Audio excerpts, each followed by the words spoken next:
Why did God allow Hitler to kill 6 million Jews in Germany?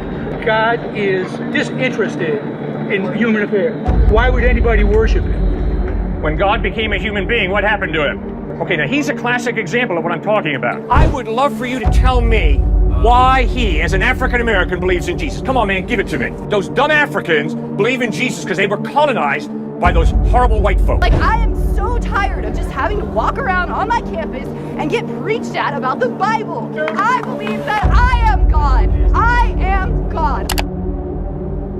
Dive into Christian pastor Cliff Knechtley's most viral debates, the debates that have turned him into one of the most loved evangelists in our era. Make sure to stick to the end as Cliff takes on college students from every worldview. Leave your thoughts in the comments below and enjoy the video. I was speaking at the University of Arizona, and I made some real attacks on rape. And I said it's embarrassing to look at the statistics on how many women in university get raped, how evil. Guy raises his hand and says, I date rape. And I said, you gotta be kidding me.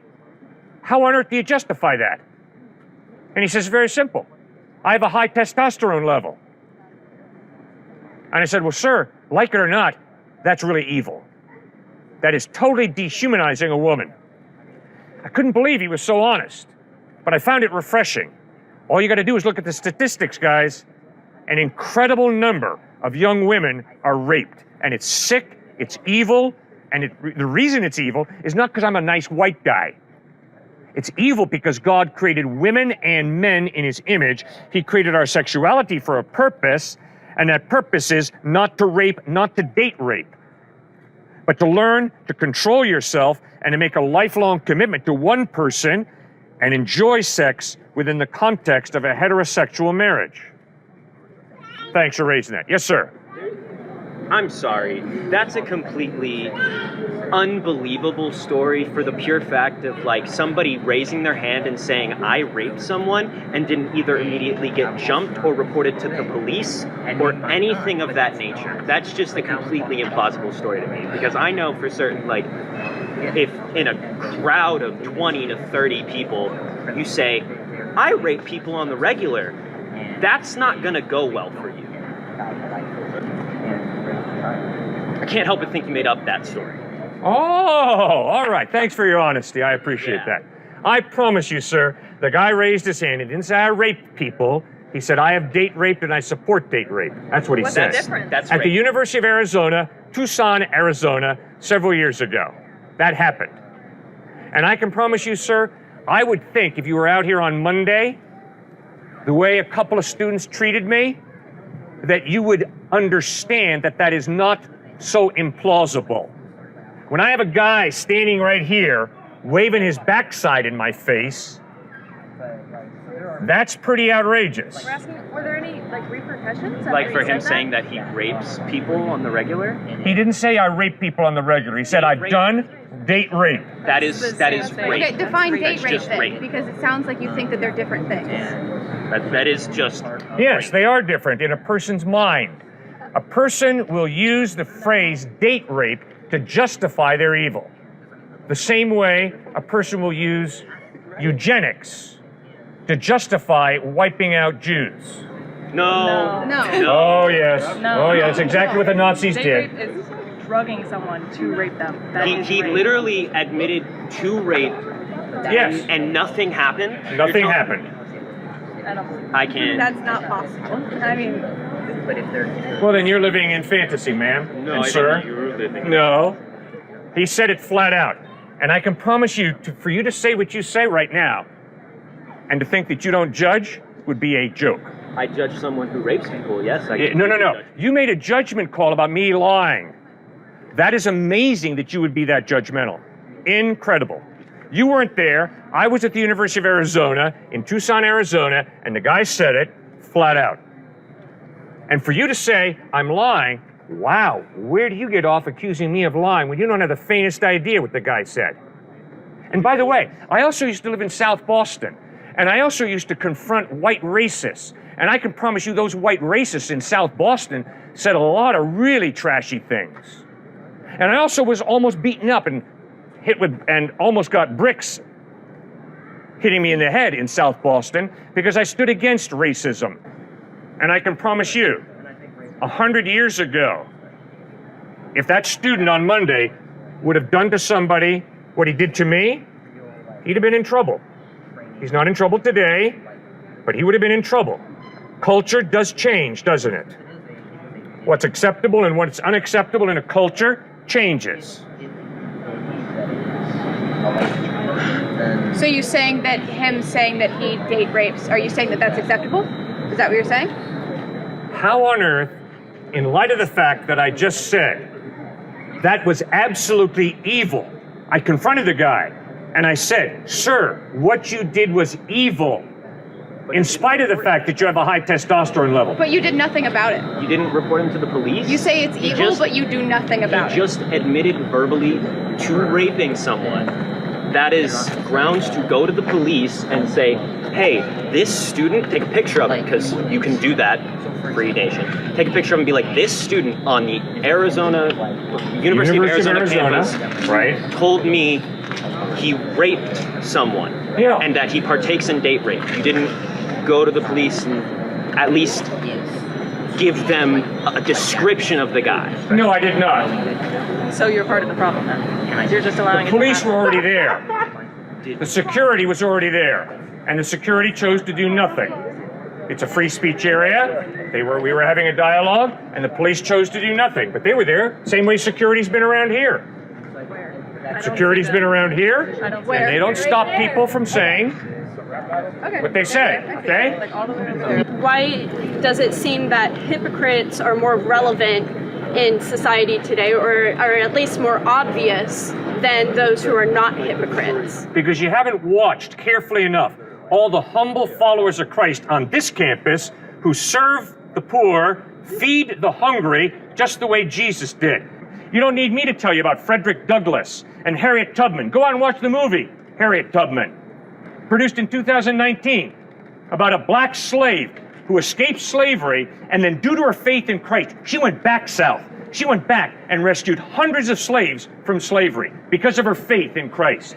Come on, wake up, you guys. Smell the coffee. There are followers of Christ all around who are doing incredible deeds in obedience to Jesus Christ.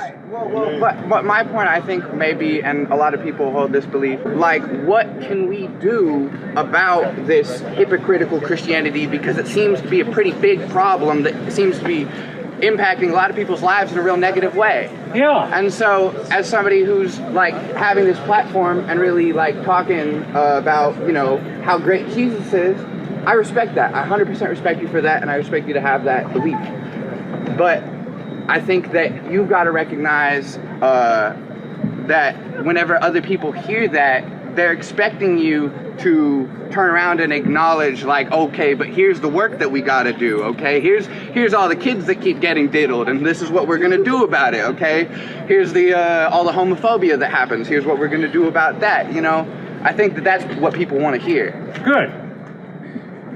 I am convinced that the ultimate solution to America's problem is not going to occur on Tuesday. And it's not going to occur in 2024 either. I'm saying the ultimate solution to America's problems is Jesus Christ, not a political agenda. I don't care if it's Republican or Democrat. Why did God allow Hitler to kill 6 million Jews in Germany? Why does God let normal, healthy, innocent children die of natural disasters and severe diseases and war? Ultimately, Doesn't this prove that God is disinterested in human affairs? And if he is disinterested in human affairs, why would anybody worship him? when God became a human being, what happened to him? Okay, now he's a classic example of what I'm talking about. He asked a very hard, very serious question, and before he even allowed me to answer, he walked away. Is that being open-minded? No, he didn't ask a question. He made a point. But he disguised it in the form of a question. That is intellectual dishonesty. So I'd like to hear the answer. So sorry, you go ahead. I was just saying I'd like to hear the answer to that question. Why should we worship him if he either doesn't care if we die or he's not all powerful? I appreciate your honesty. First point, when we say that God is all powerful, we do not mean that everything that happens is God's will. Why? The all-powerful God chose to limit his power by creating us with a free will. So if I walk up to her, smack her beautiful face, and then turn to you and say, God made me do it, I'm a liar, I'm a con artist. God gave me a hand for a purpose, to respect her and to love her. But because I have a free will, if I choose to abuse this hand, roll it into a fist and send it crashing into her beautiful face, and then have the audacity to say, God made me do it, I'm a liar and I'm a con artist. I think that like the reason why a lot of people, like younger people like myself, are leaving the church in droves is literally because they feel like the church there's definitely a lot of hateful rhetoric. There's a lot, especially towards LGBT individuals. A lot of the times churches are, a lot of churches, I've seen so many of them, they'll be like, some of them, it's so ironic when I hear, I'm a Christian, I don't judge. What do you mean, Christians say? Why don't you meet some African Christians? Why don't you meet some South American Christians? Why don't you meet some Asian Christians? Guess what? They're not Republican and they're not Democrat. In fact, they really don't care too much about the Democratic Party or the Republican Party, but they do care a lot about Jesus Christ. You see, let's stop reacting to some political situation in the United States, some bias in America, okay? Christianity is not Western. Christianity began in Palestine. Christianity was not begun by a white dude. Christianity was not begun by the Republican Party or the Democratic Party. Christianity was begun by Jesus of Nazareth, who claimed to be more than a man. He claimed to be God in human form. And the overwhelming evidence is the dude was in touch with reality because he died and he rose from the dead. You can trust him. You can't trust Christianity. Christianity has been used to justify the Crusades, the Inquisition, Salem witch trials, slavery in the United States. Christianity has been used to justify. How sick is that? But my African American brothers and sisters don't give a white Christian racist the power to turn them off to the true Jesus, who wasn't white, and he wasn't a Republican, and he wasn't a Democrat, he wasn't a capitalist, he wasn't a socialist, and he wasn't a Marxist. He talked about the kingdom of God, not the kingdom of America. That's the Jesus you got to get to know. So I have a quick question. So why do you believe that the younger generation is leaving Christianity in droves? Oh, it's real simple. Because people want to have sex outside of marriage. They realize that I don't want to be a total hypocrite and say I believe in Jesus. So I'm going to be a moral relativist, which means I write the rules, which means I can have sex with whoever I want to, whenever I want to. Go ahead. However, I don't think that is the case because I'm like, when I was growing up in the church, so many of them had sex outside of marriage. So many Were of them. they being hypocritical? Well, let me speak. So many Christians, like I know, like literally were having sex outside of marriage. And it's wrong. Yeah, they were like literally, and then meanwhile, they were literally calling girls sluts and whores. That's horrible. Yeah. Jesus condemns that. So what's your point? Which is true. What's your point? I'm not finished. I believe that a lot of the reason why like so much of Christianity is so distorted by most of the modern like churches, especially the evangelical churches. Here we go, white America, white West. So ream on it. But so then what? Again, and come to speak of it, when you say, there's African Christians, there's Asian Christians. Yeah, far more. And what do you think is the reason why why it's so predominant in certain parts? Colonialism. Oh, really? Really? Yeah. Have you ever heard Philip talking to an Ethiopian eunuch in the book of Acts? Do you know what that Ethiopian eunuch did? He went to Ethiopia, which is not in the United States. For those of us who are geographically challenged. But the United States. He went to Ethiopia, and the Ethiopian church is one of the oldest churches in the world, and it has nothing to do with the West. It's in Ethiopia, Northern Africa. That's one of the earliest churches. And you know where a dude named Thomas went? He went to India, to southern India. And he planted a church in southern India, which is also one of the oldest churches in the world, which means the Ethiopian church and the church in India is older than any church in the United States. Much older. But do you want to know why a lot of those churches, a lot of Christianity was so widespread? Oh, I would love for you. Can you come here a second? I would love for you to tell me why he, as an African American, believes in Jesus. Do you believe in Jesus?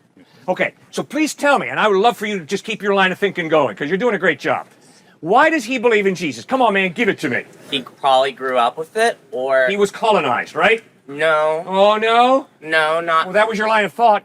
Those dumb Africans believe in Jesus because they were colonized by those horrible white folk. You know, like, Give me a break. Can you stop using the race card for once? And No, you started it. You started it. You started it, man.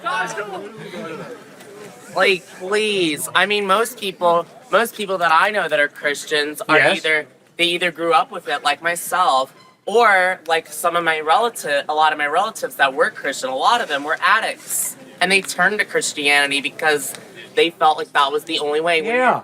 And you know what the largest group of atheists demographically in the world is? White guys. Very interesting.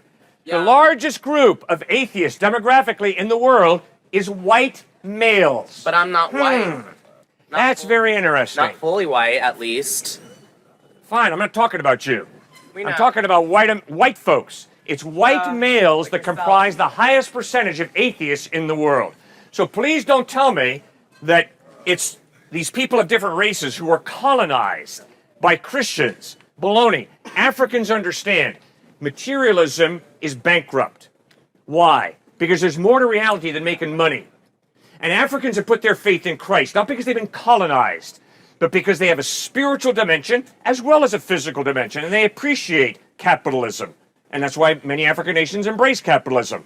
But they understand America is not the answer. The West is not the answer. The West is bankrupt in its moral relativism, in the evil that it does. But Jesus Christ, he is different. And that's why so many of my African American brothers and sisters have put their faith not in Christianity, not in the white man's religion, in Jesus Christ, because he is different. And just read Dr. Martin Luther King, for crying out loud. Dr. King understood that Jesus Christ is different. And that's why he called the ministers of Birmingham, Alabama, to stop their segregation, to stop their racism.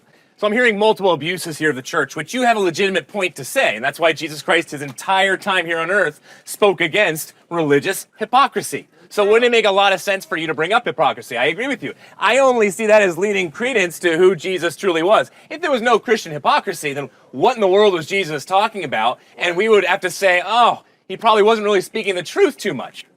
And the most recent sociological studies are evangelical, we could say Protestant, that's what the study shows, Protestant men are the least likely to abuse their children and their wives, and the most likely to help grow their kids up in well-being and happiness. No, don't take it from me. Go look at the studies yourself. Toxic masculinity. So what you're talking about just doesn't stack up to the latest research. And all of you who have parents who've divorced don't need me to tell you how painful divorce is. I performed a lot of weddings, and never have I performed a wedding with a guy who says, I can hardly wait to divorce her, or a woman who says, I can hardly wait to divorce him. No. Okay, so divorce is not God's best. And divorce brings pain, separation, alienation, scarring into people's lives. And too many of you standing right here, right now, know exactly what I'm talking about. I'm sorry your parents divorced. I'm sorry they couldn't love each other the way Jesus calls us to. And it leads to a lot of garbage and a lot of scarring of children's lives. And it stinks. I hope I don't get divorced, honestly. I hope I hope I end up marrying a loving man who cares for me, loves me, literally has a good job and all this stuff. And the thing about marriage is that you need to have, that it's all about cooperation. I've noticed that a lot of these evangelical Catholic, Mormon, a lot of these marriages tend to sound so miserable. Well, I join you in hoping that you marry someone who loves you, but I happen to hope that it'll be a woman and not a man. It won't be a woman, that's the thing. It won't be. Here's the thing. When I hear people like you be like, oh, being gay, well, I chose this lifestyle. I never said that. Yeah, that's what you're implying. No, I am not. Yes, you I are. never implied that. I never said it. You ever heard? I don't have the faintest idea why you're gay, and I would never choose to say why you're gay. All right? There are lots of different reasons people are gay. There are lots of different I was born reasons like this. people are bisexual. There are lots of different reasons people like to have sex with animals. I don't know. No. Don't compare me to somebody. I'm not comparing you. I am making a point. The point is, I don't know what motivates a person to do what they do sexually. I don't know.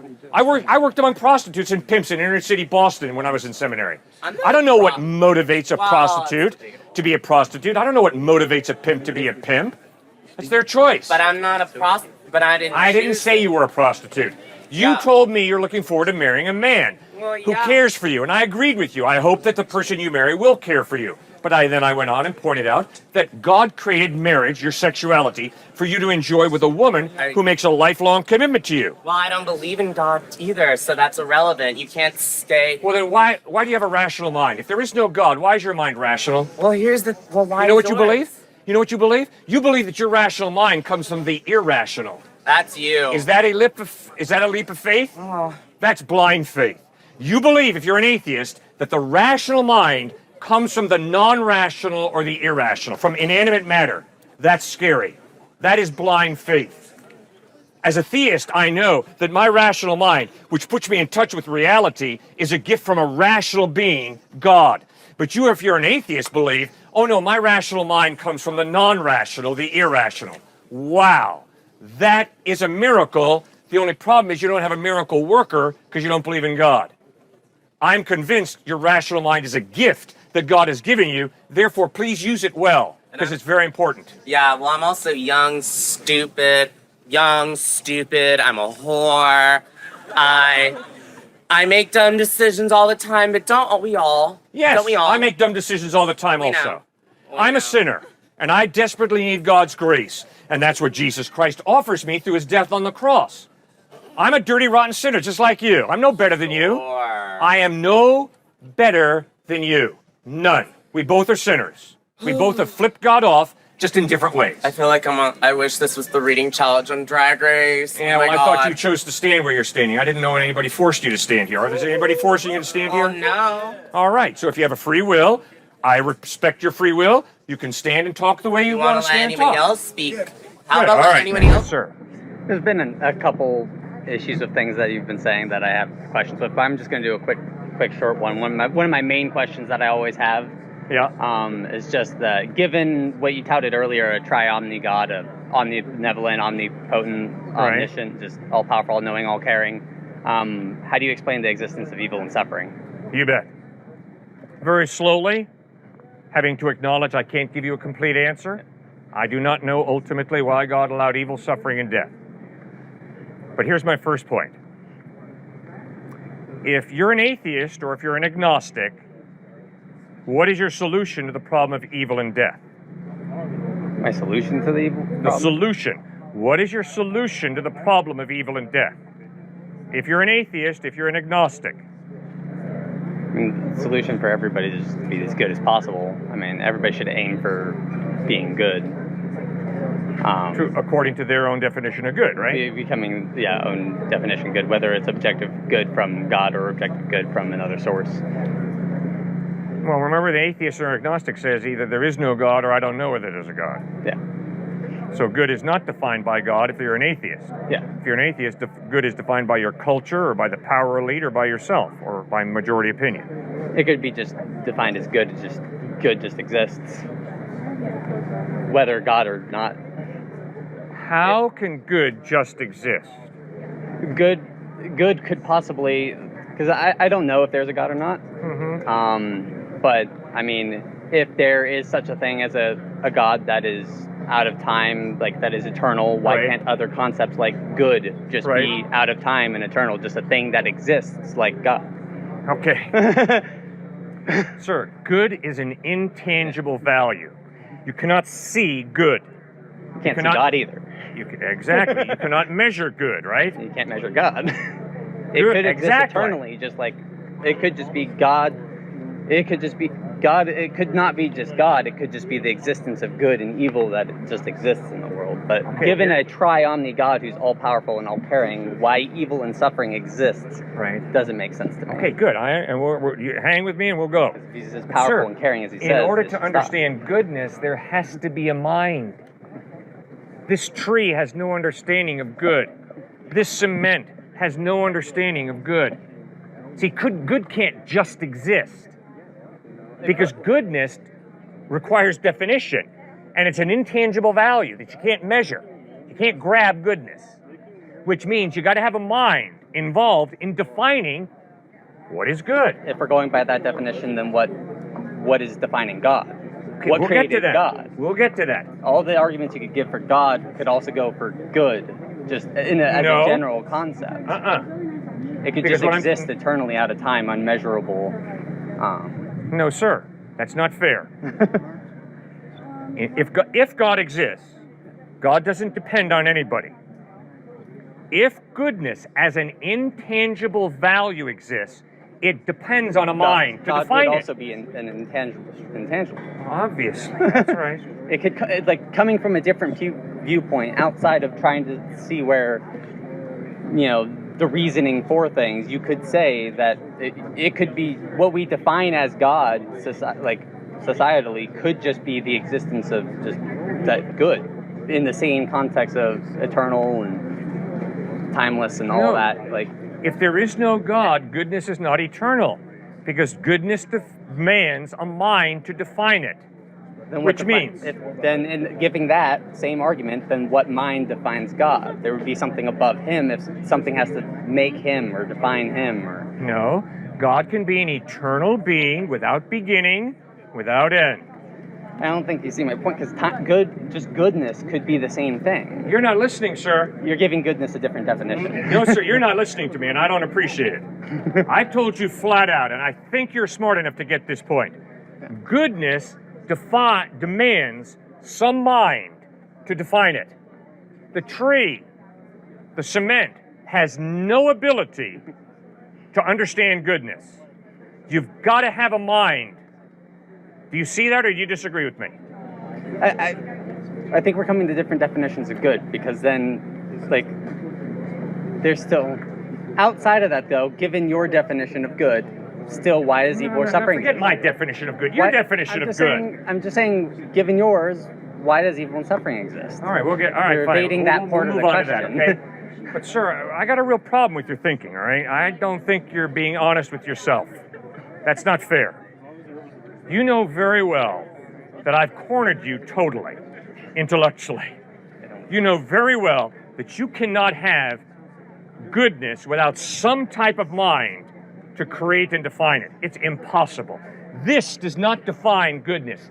That does not define goodness. And that camera does not define goodness. And your glasses do not define goodness. Neither does your shirt, your pants, or your sneakers. You've got to have a mind to define goodness. Sorry, you have no option intellectually. This has nothing to do with God. It has nothing to do with Jesus. It has to do with simply thinking fairly. All right, moving on to next. Okay, but your point is, okay, but if this good God exists, why is there evil and suffering? It's real simple, sir.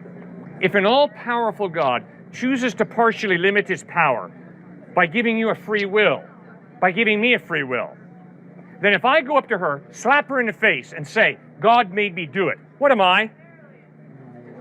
A liar. A total liar. God gave me a hand for a purpose, to respect this woman, to love this woman. But because I have a free will, I don't have to respect her, I don't have to love her, I can steal her backpack, I can smack her around, I can abuse her. And if anybody says, God made me do it, they are a liar. Flat out. So, why does evil exist? Evil exists because God limited his power, he's all powerful, but he limited his power by choosing to give her a free will, me a free will, all of us a free will. Does that make any sense? It kind of answers it for humanity, but suffering also exists just in the animals. Good. Why does a zebra deserve to get its throat crushed to death by a lion? Good. How is that caring or just? Coming from a Christian standpoint, we have sinned as humans, coming from the Christian standpoint, so we are, we have free will and we can make mistakes and all that. Yep. But why have animals just, not have their perfect little ecosystem where nothing has to suffer and only humans suffer? Very good. Now we're thinking, all right? So, Genesis chapters 1 and 2. God creates a good world. God created this and God saw that it was good. God created that and God saw that it was good. God created this and God sees that it's good. So when God created, he did a good job. No evil. But Genesis chapter 3 records how human beings rebel against God. And one of the consequences of human beings telling God, get lost, get out of here, is God honors our free will, takes a step back from planet Earth, and nature unravels. And so you're absolutely correct, sir. Animals suffer. I have suffered. We all will suffer. Not because God is sicking us, but because God created a world with free will, people with free will. We chose him to tell him to get out. When he gets out, chaos fills the gap. Genetic breakdown, death occur. Because humans decided to reject God, God punished the animals. One of the consequences... It seems uncaring and unjust, given a triune God. No, it's an issue of consequences. Who put Texas State together? Did they do it last summer? Well, the consequence should go to the humans that did it. You don't punish someone else for somebody else's misdoing. That would be a nice way for things to happen. But unfortunately, because I have free will, if you're a husband and I smack you around, it might affect how you treat your wife when you go home tonight. It might affect how you treat your kids when you go home tonight. You see, for me to think that, well, I've got free will and it's just me and it's just you, and there are no consequences to the way I exercise my free will, that's a lie. Total lie. Well, how I would interact with animals is one thing, but how animals should interact with each other. Why does suffering exist between animals, not from humans to animals, but between animals, suffering exists. Why are they being punished for suffering between themselves? They're not being punished. If they didn't do anything wrong. You're correct. You're absolutely correct. They didn't do anything wrong. The same way, little babies that I have to bury didn't do anything wrong. But they're born into an unfair world where birth defects occur, and so babies die. Not because they've done something wrong. They have not done anything wrong. But they are born into an unfair, unjust, messed up world. Thanks for raising those issues. Let's say like Grand Canyon. That looks beautiful. Sculptors and painters try to come up with beautiful patterns like that all the time and often fail. Sunset. We try to paint beautiful sunsets and we try to paint beautiful works of art, but nature has something more beautiful. I think that these sorts of patterns, these sorts of it's not as straightforwardly looking like a designer, but you're getting there. You're getting to things that are complex, beautiful, interesting. You have things like ecosystems, the water cycle. All these things really do look like they took a little bit of thought, but they didn't. If you and I are walking up and down the beach, and we come across ripples in the sand, and you ask me, hey, Cliff, how'd those ripples get there? And I say, well, obviously the waves. The waves washed over the sand, and those ripples are there. You'd accept that as reasonable. But if we walk further down the beach, and we see John loves Mary written in the sand, and if you ask me, hey, Cliff, how did that occur? And I say, well, because the waves washed up and down the sand. That's ludicrous. Why? When you have densely packed information, it demands an intelligent mind. The waves do not write in the sand, John loves Mary. There is too much densely packed information there. The DNA of a single cell has more densely packed information than 3 sets of the Encyclopedia Britannica. To argue that the DNA and the amount of densely packed information that is in the DNA of a single cell is just an accident is preposterous to me. Densely packed information demands an intelligent mind. There's got to be some type of creator. Charles Darwin pointed out that if you could show that something was not irreducibly complex, the whole idea that evolution has an origin would be blown to bits. Well, a single cell, a single living cell is irreducibly complex. A single living cell cannot go from one simple stage to the next simple stage to the next simple stage until it suddenly becomes a living cell. It's irreducibly complex. So, it's far more reasonable for me to believe in the beginning God than it is for me to believe in the beginning matter and energy, or in the beginning nothing. That's why belief in God is so wise. It's not a scientific question, it's a philosophical question, sir. I agree with you. So I don't care how dumb science is, I don't care how intelligent science is. Science is simply not the issue. It's a wonderful branch of knowledge, but you're never going to scientifically prove God, you're never going to scientifically disprove God. Instead, it's a philosophical, theological question. Does God exist? And see, the question, is there an intelligent mind behind the process, is not a scientific question. Science says nothing about that. It's a philosophical question. So, when you ask yourself, what is the meaning of life? That is not a scientific question. But we all love to live our lives as if there is some type of meaning. Well, let's ask ourselves, why do we insist upon living life as if life has meaning? I would argue because the evidence is we were hardwired in such a way as to understand meaning and purpose in life. But if there is no God, please, life is meaningless, sir. She can do whatever she wants to. That's her worldview. So she can do whatever she wants to. Actually, I'm not allowed to say my worldview because these are sexist who don't like to let women speak. Man, And you it's can not speak that I anytime don't you believe want that to. Your God's right, but I don't believe in the Bible. Why is woman Guess valuable? what? Why is woman valuable?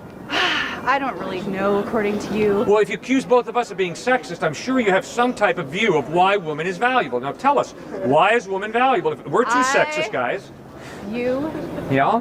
myself, as a human on this earth. Yes? I'm a citizen of the world, and my Yes. purpose is to do good.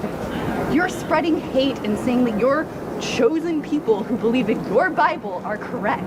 That's and not that what is I've said not at all. the correct. Yes, you're trying to be an absolute I said flat out to this man, I said, if I say I believe in Jesus and hate him, what am I? You're And this a guy, hypocrite, and thank you you. are a hypocrite, Exactly. and that's why you're up So here you know talking. very, very well that if anybody says I believe in Jesus and I hate women or I hate people, they're a hypocrite. You're Because saying Christ if commands his people followers to hold beliefs love. different than you, they're wrong. Pardon? And that's what you're saying, and it's just annoying. I'm so sick of seeing this bull on campus. Can't you go film your little project somewhere else?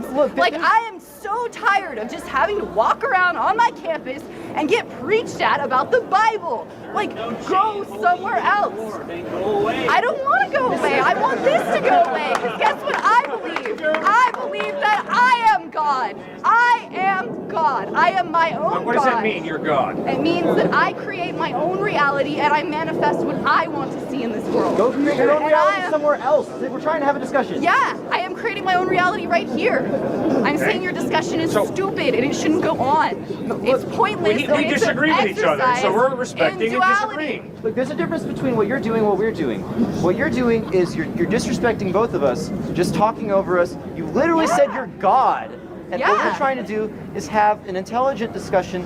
We disagree, fundamentally. You're having but an we intelligent value. discussion by misquoting people No. and spreading misinformation. It's annoying and I'm making a mockery of you because that's what it deserves I'm to be sorry made of we're you. annoying you, but there's a real virtue in being intellectually honest and trying to air your opinions out and learn the weaknesses of your views and the strengths of other views. That's why even if I disagree with this man, I respect him. I'm glad he comes here. I don't want him coming in here anymore. I want him to leave. All right, I'm convinced that you have value because you're not pawn scum evolved to a higher order. You're a human being, a precious human being created in the image of God. And God loves you so I much. don't believe I'm created in the image of your God. I'm not created my in God. the image of a matrilineal God. Why don't you talk about the pagan religions that existed before the Bible ever? Why is history confined to you to a really small All right, period what of time? pagan God do you believe in? All of them. Which one? All of them. I believe in the African gods. I believe in the Celtic gods. I believe in the Buddhist gods and the Hindu gods. Okay.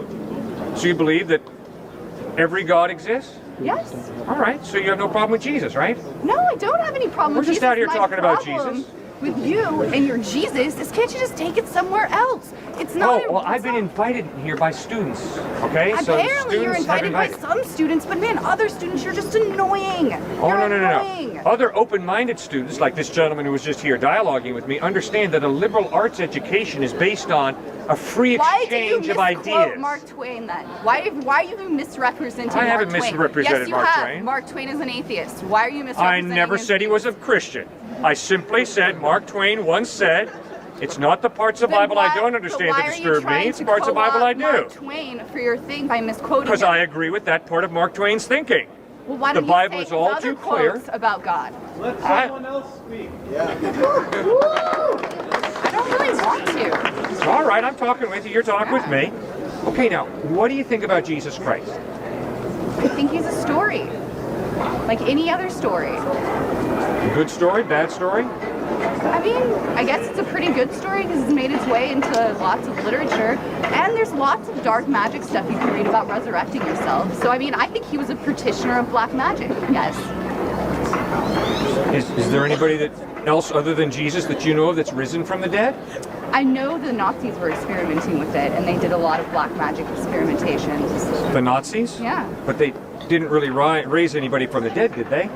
I mean, there's lots of stories about people raising from the dead. It's a very common story throughout all of the Greek mythology, and the sun god in particular is very common. Like if you know the story of Apollo, I mean, it's just a motif that repeats itself over and over again, the story of the sun god rising. I mean, the resurrection is all part of it. Right. And I mean, I'm sure you know about Constantine too, right? Like the Byzantine Empire and how Constantine merged pagan values together with the Christian holidays Yes. to create harmony. Yep. So that Christianity actually has a lot of elements of older pagan religions involved in it that were enmeshed together as a political movement and not part of anything necessarily religious.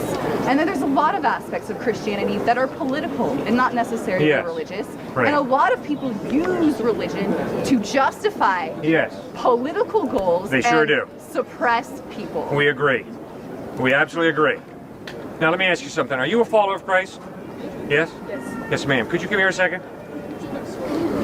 Now, why would this woman be a follower of Jesus Christ in light of the fact that 100 years ago, in this state, in this country, white Christians oppressed her great-grandmother and great-grandfather? See, I would argue that this woman has a real open mind. This woman is not going to give a white Christian racist the power to turn her off to the true Jesus Christ, who did not have a racist bone in his body. Instead, in his best-known parable, the parable of the Good Samaritan, found in Luke chapter 10, Jesus makes a direct frontal attack on racism. So you see, this woman has not given people who've abused Christ, twisted Christ, the power to turn her off to the true Jesus, who didn't have a racist bone in his body, who attacked racism, and communicated that all people have equal value because we're all created in the image of God. And I would argue that she's had her culture stolen by white men like you, who have suppressed her mother homeland religion and her African roots by telling her the ethocentric view of Christianity Okay, good. she must accept to fit into your society. Good. Now listen to her speak. And I've spoken. Now, ma'am, have you accepted Jesus Christ into your life because white people have forced you or brainwashed your mom and dad? No, it's clear. You can look at the Bible and see that he obviously doesn't agree with slavery. Good. And that slavery was taken out of context and twisted what the Bible said to fit something that was economically profitable at that time. Does she sound brainwashed to you? Do you know your ancestors? Do you know your great-grandmother, your grandmother before that? Do you know where they came from? Yeah. And where did they come from? What's their history? Africa being brought here as slaves. And do you know anything about their oral traditions? Do you know what they believed in Africa? Do you know what tribe they belonged to? Or has your history been stolen from you? Just because I'm not there now, that's not to say I would still be there even if people had, even if the slave trade hadn't existed. That's not to say that I would have stayed in Africa anyway. I could have ended up in Europe or here just as easily. But do you not want to know about your ancestors and their time when they were in Africa? Do you not think it's worthy? Do you not think their culture is worth something? Or do you prefer the culture that has been given to you by the white people?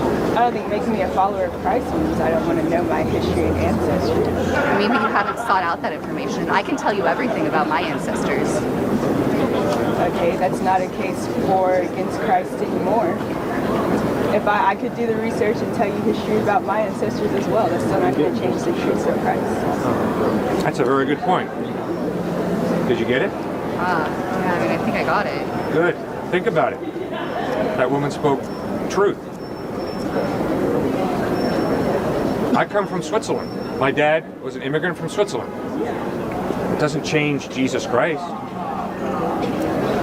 Just because you come from Africa or the Middle East or Europe or South America or Asia doesn't change the truth about Jesus Christ. I mean, I think I make my point pretty clear. I mean, she has her history robbed from her by people like you who try to present their narrative of history that is incorrect. Oh, I've heard that point History of made by everyone. you, yes, but I've also heard her state very clearly that she has no problem studying her history, and she can study her history anytime she wants to and delve into it as deeply as she wants to. And I hope that you will respect her freedom to study exactly what she wants to study, when she wants to study it. And I hope that you would not be so manipulative as to I don't think denigrate she her was by given that saying, freedom. if you haven't studied something, then you're sad.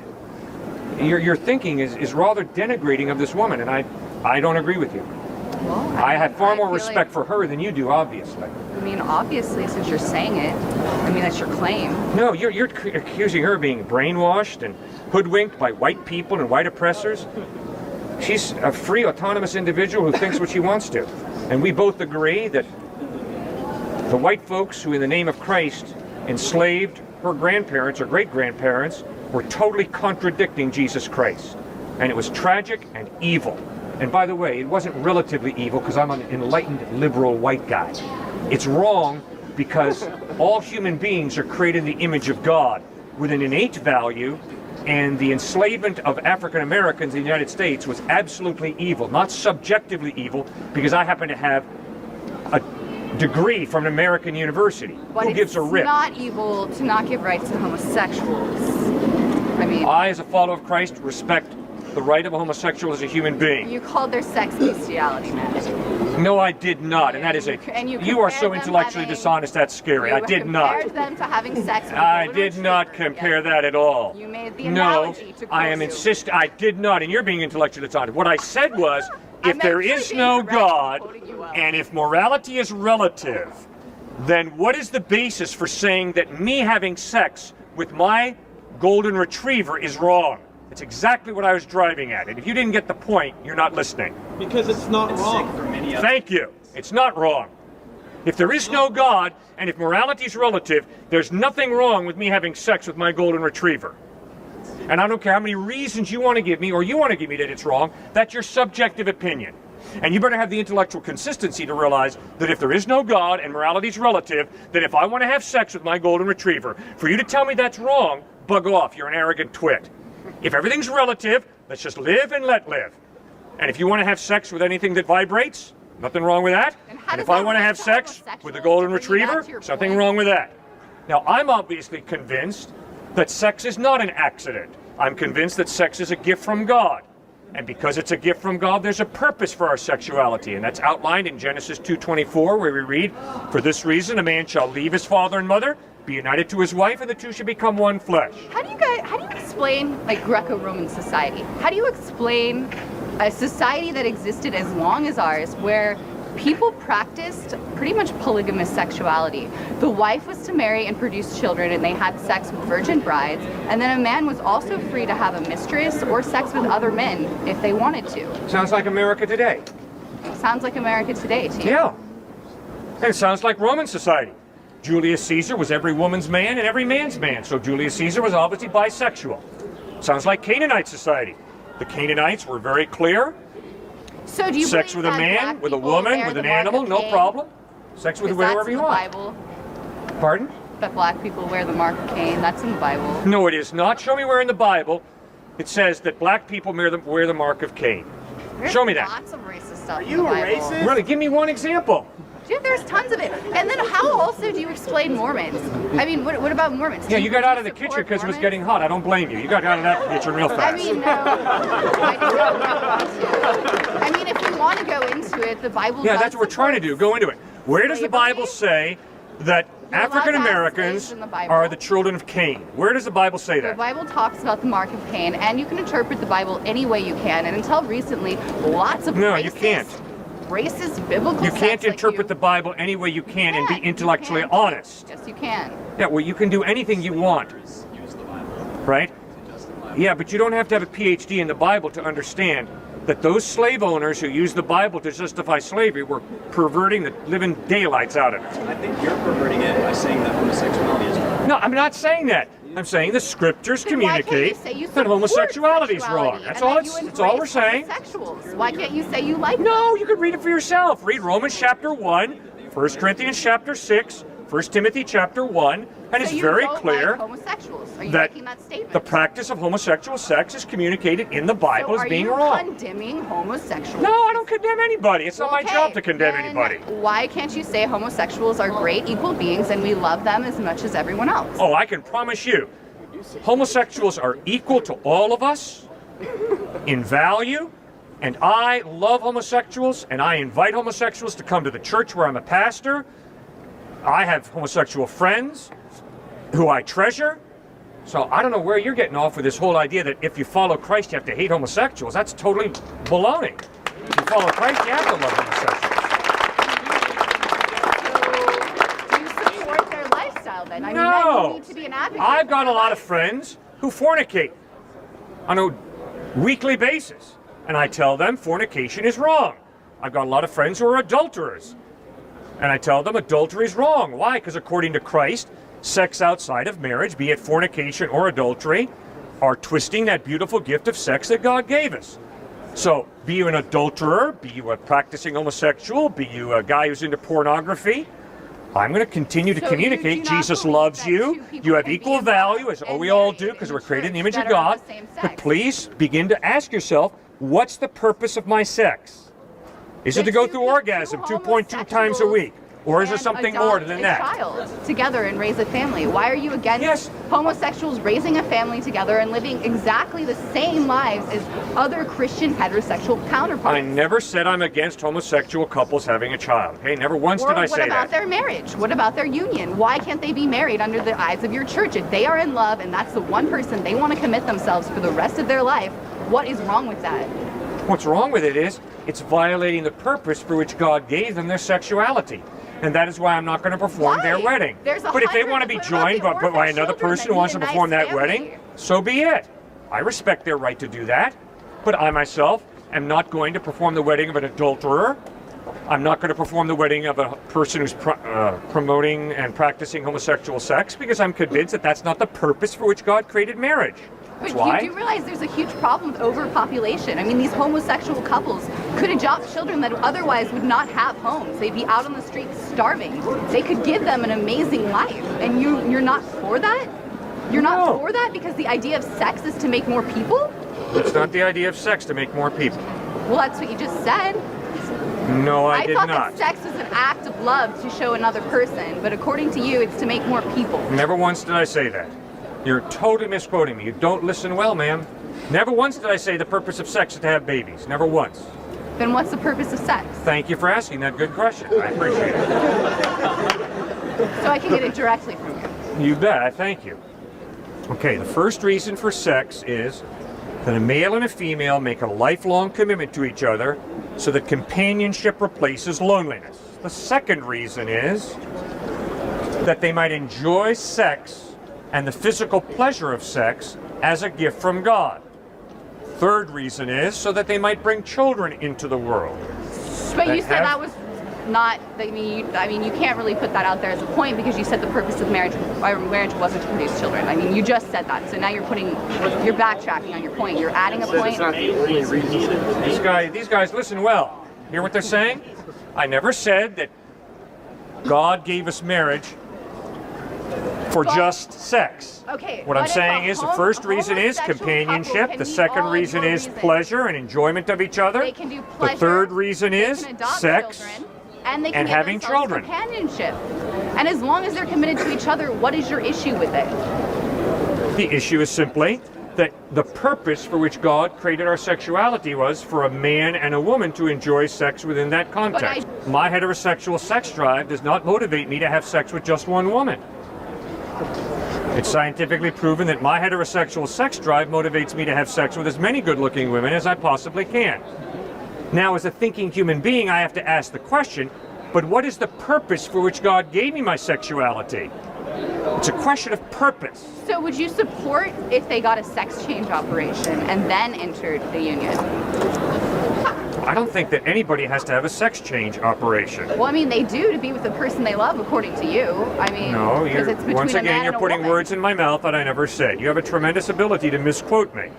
So I would ask you to listen more carefully and stop misquoting me. I try to listen to you and not misquote you. If you could return the favor, I'd appreciate it.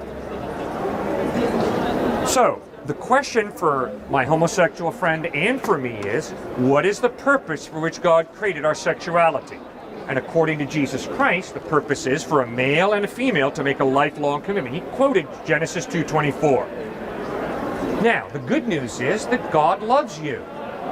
And he sent his only son Christ to bleed and die on a cross to forgive you and to forgive me for our sin. So why not put our faith in Christ? Don't you think that'd be a wise decision? No, I think that you should put your faith in yourself, always.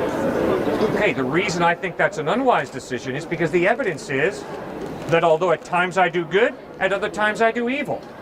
At times I love the rational, but at times I dabble in the irrational. I think you're your own path to salvation. I mean, I believe in elements of Buddhism, which I know you don't support or think is possibly correct. I support Siddhartha Gautama's Buddha. He was a tremendously fine thinker who struggled with the problem of suffering. Obviously, Jesus struggled with the problem of suffering and provided the ultimate solution for suffering. Eternal life in heaven where there will be no more suffering, no more death. What about embracing Christ's solution to the very real problem of suffering? I don't think that Christ, in my opinion, gave the best solution. I think the Bible is used by the patriarchy to suppress women and other marginalized groups. We agree. The Bible has been used to oppress women. We agree. The Bible has been used to oppress African Americans. We agree. The Bible has been used to justify the Salem witch trials, the Crusades, and the Inquisition. We agree on all of that. But Jesus Christ is different. Jesus Christ never oppressed women. He didn't call for the oppression of African Americans. He didn't call for the Crusades or the Inquisition. So let's reject Christianity and put our faith in Jesus Christ, as this woman has, who is different from this Christian history. I agree with you. Don't trust Christianity. It's horribly perverted. Jesus Christ, he's reliable in a way that Christianity is not. I think that Buddhism is reliable in a way Christianity is not, and I believe Good, tell me how. The path through salvation, I mean, the sevenfold path is the path within yourself. And once you put yourself past material goods and looking to the material world, the suffering ends within yourself. So, I mean, I think you can find paths to enlightenment in a lot of different ways, and I don't think you should proselytize out here people and saying that Jesus Christ is the ultimate answer. Because clearly, I mean, we have hundreds and hundreds of cultures in this world. Obviously, there isn't one answer to the question of salvation or suffering. And that's where we're just going to have to totally break, because you're in duality of right and wrong, which is not the philosophy that I believe in. I believe in oneness, where we're all the same. Okay, but let's be real honest. You've just made a truth claim. And it's a very exclusive truth claim. So please don't picture me as the only one out here making truth claims. You're making a truth claim also. You have every right to do that. I respect your right to do that. But let's not act like you're not making a truth claim. Let's not act like you're not making a point.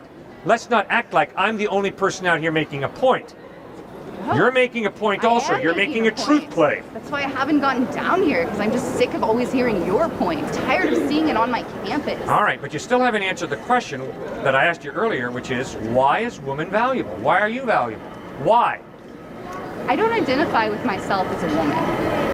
I am a trans sex person. I identify with myself as androgynous. I'm not a woman. I'm intersex. Okay. Why are you as an intersexed woman, or I'm an intersex being. Why are you as an intersexed being valuable? For my ability to create and to change the world to make it a better place.